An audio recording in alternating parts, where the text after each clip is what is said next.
Welcome to Just Break Up, the podcast about love, heartbreak, and all the relationship advice you don't want to hear. My name is Sierra DeMulder. And I'm Sam Blackwell. And today we're going to answer a letter from somebody who is trying to meet her partner's needs by ending their relationship. But before we begin, we just want to give you our Surgeon General's warning, which is that Sierra and I are not licensed mental health practitioners. We are not professionals. We are not trained in any of this. So please take our advice as you see fit. We are only here to offer our humble musings to hopefully shed some understanding and maybe some laughs about the incredibly rewarding, but mostly confusing experience that is LERV. LERV. Yeah, all right, you know. let's get into our letter. All right, so this letter comes from K.O., whose pronouns are she, her, and who is writing from the void. Hello, I am a 41-year-old woman, she, her, married to a 35-year-old woman, she, her. I will call her L. We have 3 kids, an 8-year-old and 18-month-old twins. We've been married for 9.5 years, together for 11 years. Unfortunately, we are currently in the beginning stages of separating. This has been a grueling journey for both of us. The short summary of our separation, I can't yet bring myself to say the D word, is this. Elle came to me 10 months ago and shared that she was no longer in love with me. She was also in the midst of a deep depression and just general unhappiness. She asked for space for clarity. We tried couples counseling, which ended terribly as Elle would have debilitating panic attacks during and after them. It was all too overwhelming for her. So we stopped those and I gave her the space that she asked for. We have still been living together and operating as a family unit. Elle and I have both been working on ourselves individually through this whole time. Just a couple of weeks ago, conversation got sparked and Elle communicated to me that in her mind, the romantic portion of our relationship is over. Signed, sealed, delivered. No changing her mind. Which obviously sent me into a spiral, as this is not what I want nor how I feel. When Elle first shared this with me 10 months ago, I was totally blindsided, completely. Looking back, I can see the small ways in which she had been pulling back, but it was nothing blatantly obvious as you would expect. Throughout this whole time, Elle has only treated me with love and respect and has been as open and transparent as she can be. I've been stuck in a place of not understanding why she won't fight for our relationship. We have pinpointed some places where connection needs to be repaired. We have good ideas how the connection broke. Spoiler alert, I am anxiously attached and she is avoidantly attached, and we have been unknowingly doing this dance for years. We have always been fantastic partners in the daily life. Neither of us carries the majority of the mental load. We share household and parenting responsibilities equitably. We have always enjoyed one another and have a good time with one another. Elle just says that over the past year, her romantic feelings for me have waned and she no longer wants that type of relationship with me. So taking all of that into consideration, we had a talk the other night where I was basically laying it all out there about how she does not see that I would do anything for her, communicate her needs to me, and give me the chance to meet those needs. It's not like we have a track record of communicating needs to one another, the other saying they will do X, Y, Z, then not changing. So listening to her speak in response to me, she said, I have a core need for independence that has not been met. I cannot be in a relationship. I need to support myself and rely on myself. Side note, she has been a stay-at-home parent since 2017, her decision. So it dawned on me in that moment, she is literally communicating her needs to me, independence, and I need to respect that and respond to it if I love her at all. So that conversation shifted things for me a lot, not to a place where I want to be, but a place I need to be. We are beginning down this road of separation in a non-conventional way. I do think we need to get in with a couples counselor to help guide us with our decision making, but I would also love to hear your opinions about how I can move forward emotionally. Our plan so far is to not have much change at all for the kids. Ella's getting a job, and we will need to rearrange our lives to accommodate for that logistically and financially. Once she gets a job, her plan is to save and help pay down some of our family debts, get a car in her name, get it to a place where she can afford her own place for her and the kids. In the meantime, both our hopes that we can continue to have the same sort of family dynamic as we have now, as in we are both present in their every day, working together at this family that we both built and still want. Just a little more separate now. We know we have to frequently have conversations about boundaries and what we are comfortable with. like family time. And then with our relationship, as she said, we are still a family. I am still her family. It's just that she does not want a one-on-one relationship with me. It's just that she needs independence and to know that she does not need to rely on anyone.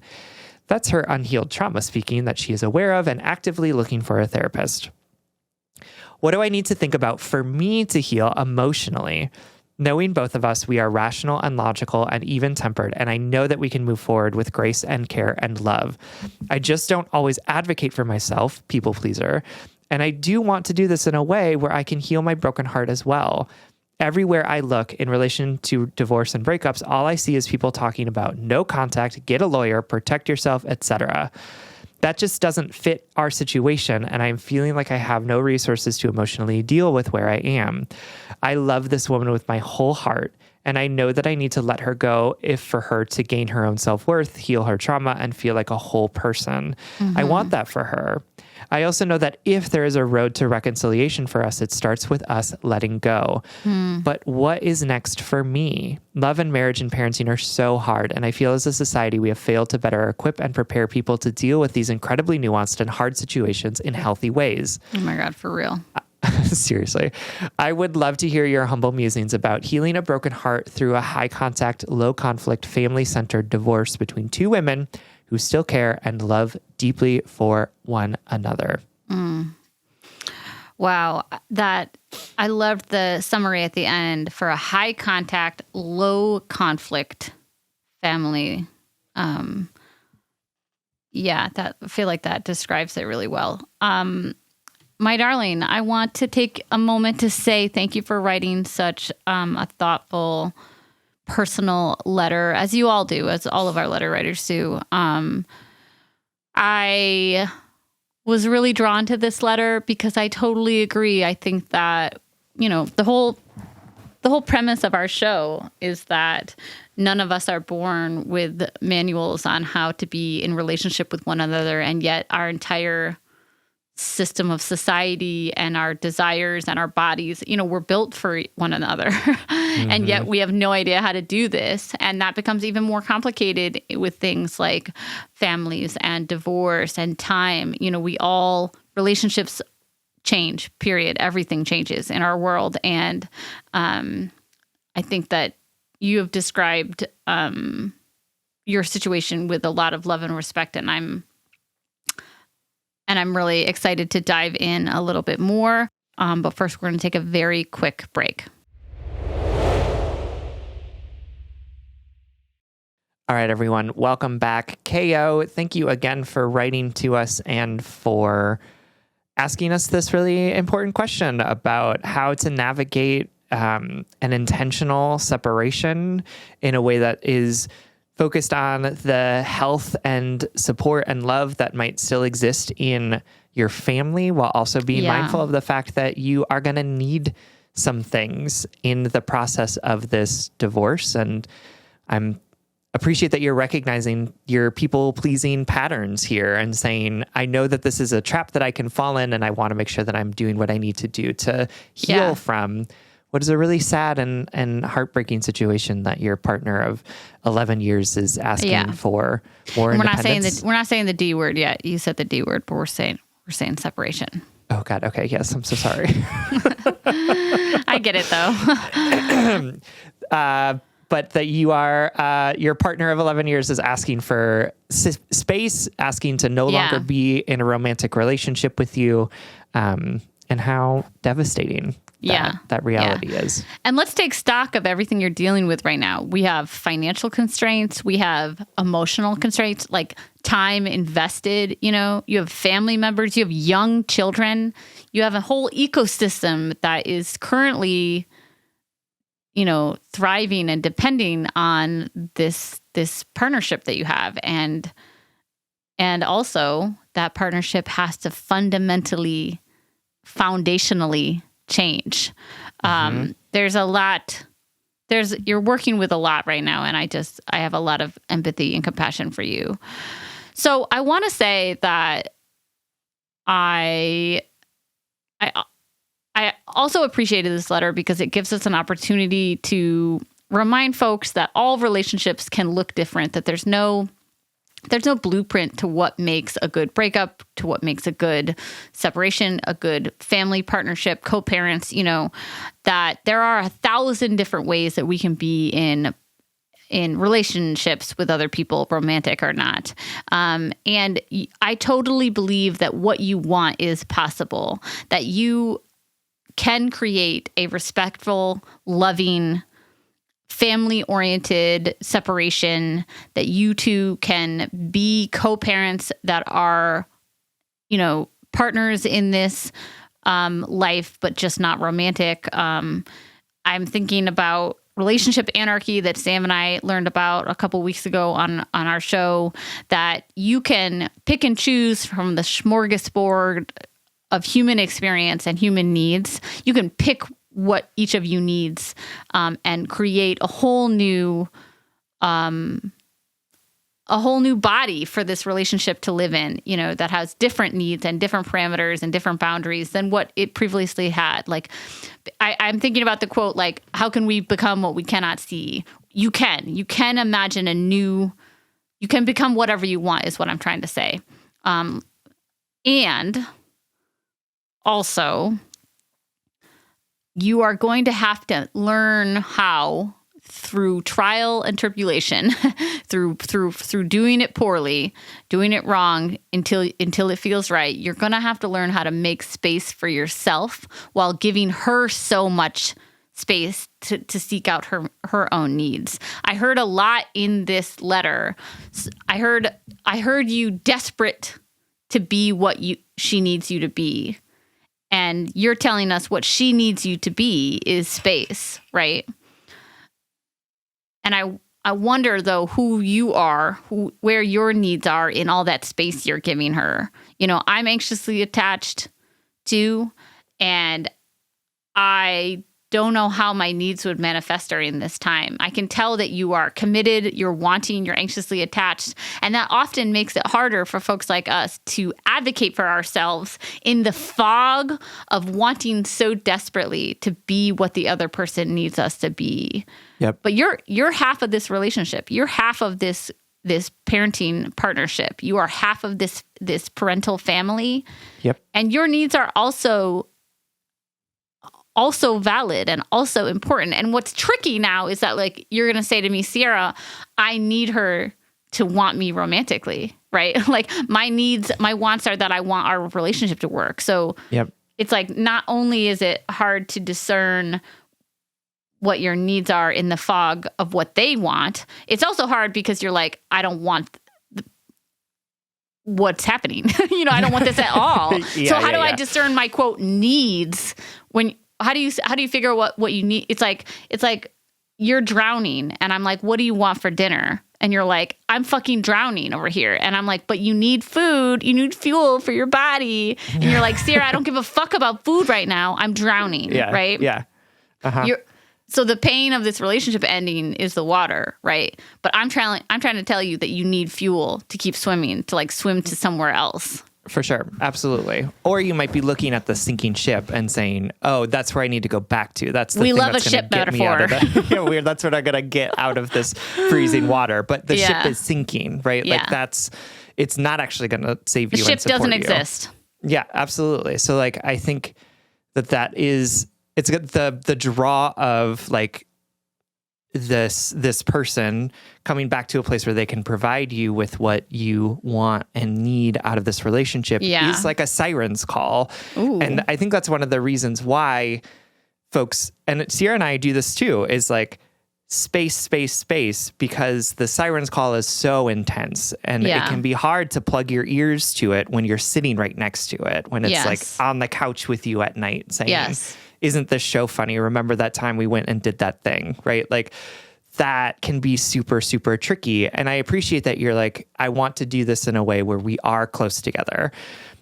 But that is where the trickier and even harder piece around boundaries is going to come into play. Yes, totally. It's easy to set boundaries when we're saying, okay, space. It's easy to set boundaries and say, we're both getting lawyers and we won't talk to each other except through those lawyers, right? Like that's a very clear, tactile, like very hard boundary for us to sit in.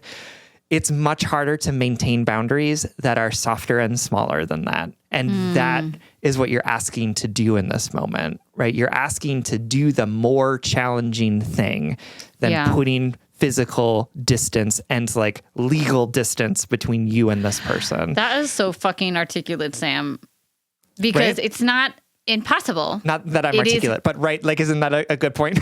Yes, you are very articulate, and it's a great point because it is not impossible, but it is harder. So you have to move into that space with that awareness, with that empathy and compassion for yourself. That like we're trying to do something that the reason why everything tells us space, block, don't be friends with your exes is because it might feel more painful in the moment, but it's easier in the long term. It's sure. the Absolutely. black and white, right? It's to say like, oh, not going to text my ex. Cool. That's a rule I can follow. But if the rule is you can text them, but you just can't, you have to like be more mindful about what you say to them and not hold them in an emotional space in a way that's confusing. All of a sudden, that's like a 50,000 times more complicated. And you have to find the emotional support about the angst of not being able to text them about that from someplace else, right? Like at the same time while you're still living with this person, which again is like very tricky. Definitely not trying to say that this is impossible, because I don't think it is. I think that lots of people probably figure this out in a meaningful way. But what I am saying is that it's going to require a lot of effort. And part of that effort is going to need to be about you figuring out where your boundaries are. And this is going to be hard for you as a people pleaser, but you need to figure out what is okay and not okay about how this relationship functions from now on, because you are an active participant in it. I know that it feels right now that she's in the driver's seat, that she is controlling everything. She's making all the decisions, but you also get to make a decision based on what decisions she is making, right? So she says no one-on-one romantic relationship with you. Great. Maybe that means for you, no one-on-one time with her, right? Right. Maybe or that not means sleeping for in the you, same bed. Not sleeping in the same bed, right? Absolutely. Yeah. Maybe that means for you, texting and emails are only about logistics around the kids or the household and not about how we're feeling or what we're going through, right? I hate this advice, just so you know. Like, I 100% agree with us. Like, I think we're saying the right thing. And I also acknowledge how horrible it is that we're saying these things. For sure. Absolutely. Because right now, all my anxious little heart would want is to just sleep next to the person who doesn't want to be with me. I know. Do you know what I mean? Like, can you put yourself into that painful situation? It's 100%. like, would I rather sleep by myself? No, I would rather sleep next to the cold back of someone who doesn't want to fucking love me anymore. This is like getting a little bit like you're going to sleep with Willow's dead corpse at some point, but no, you're fucked up. We're moving, we're on a slippery slope. We're not on a slippery slope. This is the slope of fucking separations, and it's slippery and it's sad. It's not corpse-like. What I'm trying to say to our letter writer is that I have so much compassion for you, and I'm trying to zoom you. I don't know why I used that word there. I'm trying to send you. I'm trying to rocket ship you to the moon. No. I'm trying to send you all of my willpower because I'm not sure I could do what you're trying to do gracefully. I want to say this about the letter. I explained this briefly to Sam before we started, but I want to say, like, when I first read this letter, I was immediately drawn to it, but I felt like resistance in me in terms of how I wanted to answer it, because I, in the past, have said the same words that your partner is saying when I wanted to get out of a relationship, but I was incapable of saying, I want to get out of a relationship. Yeah. And I had to sit with those feelings. I'm like, what am I resisting? Like, why am I villainizing this partner, who wants this independence? And I realized it was because I thought she was doing what I was doing, because I left a relationship in the past before like this, but I wasn't able to say the things that were honest and that actually could hurt my partner. I would say, I need independence. I need to be on my own, but I wouldn't actually end the relationship. I would just move out. Right. Yeah. But why I'm giving your spouse credit is because she, to your face, said the things that hurt, said the things that are true, which is, I don't feel romantic about you anymore. I don't I don't, For sure. I don't see this future, Yep. And that changes my perspective a little, because then I see that this is a emotionally mature relationship that is willing to put in that extra, very uncomfortable, very laborious work. You know what I mean? Of discerning how to move forward in this conscious uncoupling. Let's use that popular term or celebrity term, Yep. Yeah, no, absolutely. I think like the reality is that by doing it this way, you are both signing on for messiness, right? Yes, and I don't want you to go into it thinking you can somehow like empathize your way into it being like a very like paved path into this new future, right? Like you are going to be like running through the mud for the course of the next however many years until you get to a point where like equilibrium sort of finds itself. And I think that that's great. I love the idea of people like walking through the mud with each other. Like I'm absolutely on board with that. And I want to set you up with the idea it's going to look different every day. It's going to look different every hour. And you're going to trip different. and you're going to step on a bear trap in the mud, And so like, I want you to like recognize that there may be a place where like the mud's not working anymore. Right. Like, and I want you to sort of like have that possibility available to you that like, I know that you don't want separation. You don't want lawyers. You don't want no contact, but I want that to still be on the table so that when you are in a place where you are in quicksand up to your neck and thinking, oh, I just need to fight a little harder to make this work, that you have a lifeline like that is still available to you. The what Sam painted for us earlier is that there's a reason why people lean on those hard and fast things like lawyers and hard boundaries, because it makes things easier. And you are allowed that reprieve, no matter how much you love this person, no matter how much you want to keep, your family unit functioning the way it's been functioning. I don't want you to over-sacrifice your peace for the sake of this complexity, right? There's going to have to, I understand that I mentioned the constraints earlier. There are financial constraints. There, shared cars, shared households, shared partner, shared family members, shared chores. And also there's, if you all separate, what are the rules? Like, is she allowed to date someone? Is she allowed to bring someone back to your home? Like that this is why there's hard and fast. And that doesn't work for everyone. And that isn't for this situation. And also make sure that you are not over accommodating the space to give someone to grow when they ask for independence. Like true independence would be like, okay, we're going to split, right? You're going to be 100% on your own. Yeah, absolutely. Totally. I think that I don't want to go down that line of thinking because again, I see a lot of emotional, maturity, advanced thinking, healthy foundations in this relationship in your letter. But I also see and hear of a lot of places that could sour very quickly and very toxically without boundaries and self-advocacy more than anything, Absolutely. Which is why I think that you need to be really clear about what your boundaries are emotionally, right? Like how much time and energy are you going to spend on and with this person, right? Like get clarity around that. I also want you to have some financial boundaries around this too, right? Like what is okay and not okay for us to be spending money on while we're doing this saving, while we are finding this job, right? Also, like I want there to be physical boundaries as well. Like where are places that are off limits and on limits, and relationship boundaries. Like Sierra said, is your spouse allowed to date again? Right? Are you allowed to date again? What does that look like? What does it look like for the kids as well? And I just want to like come back to the idea of like, I really appreciate the fact that you are doing something to support somebody that you love. Like, I think that is such a wonderful way to approach the idea of a breakup, right? Like this person that I love needs space, needs to break up with me, needs to separate from me.